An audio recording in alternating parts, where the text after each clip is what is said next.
தர்மனிடம் ஒருவன் உதவி கேட்டு வருகிறான். தர்மன் சொல்றான், நாளைக்கு வா தரேன் அப்படி. நாளைக்கு வா தரேன். பக்கத்தில் இருந்த பீமன் என்ன செய்கிறான்? ஒரு பெரிய பறையை எடுத்துக்கொண்டு பறை அடிக்கிறான். என் அண்ணன் தர்மன் காலத்தை வென்று விட்டான், காலத்தை வென்று விட்டான் அப்படின்னு. தர்மன் கேட்கிறான், என்னடா என்ன பேசுற அப்படின்னு. இல்ல நீ காலத்தை வென்று விட்டாய் அப்படின்னு. ஏன்? இல்ல நாளைக்கு அவனை வர சொன்னி இல்லைன்னு. இதுல என்ன காலத்தை வென்றதுன்னு அவன் சொல்றான், நாளைக்கு நீ உயிரோடு இருப்பாய் என்பதற்கு என்ன உத்தரவாதம்?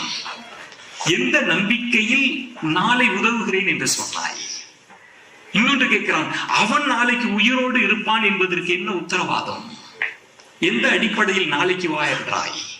அடுத்த கேள்வியை போடுகிறான், நாளை நீ செல்வந்தனாக இருப்பாய் என்பதற்கு என்ன உத்தரவாதம்? அவன் பராரியாக இருப்பான் என்பதற்கு என்ன உத்தரவாதம்? அதை தாண்டி பீமன் சொல்றான், அதான் ரொம்ப முக்கியம். நாளை கொடுக்க வேண்டும் என்கிற மனம் இருக்குல்ல, அந்த மனம் இருக்குமா என்பதற்கு என்ன உத்தரவாதம்? அதனால கொடுத்து உதவி இருக்கேன்.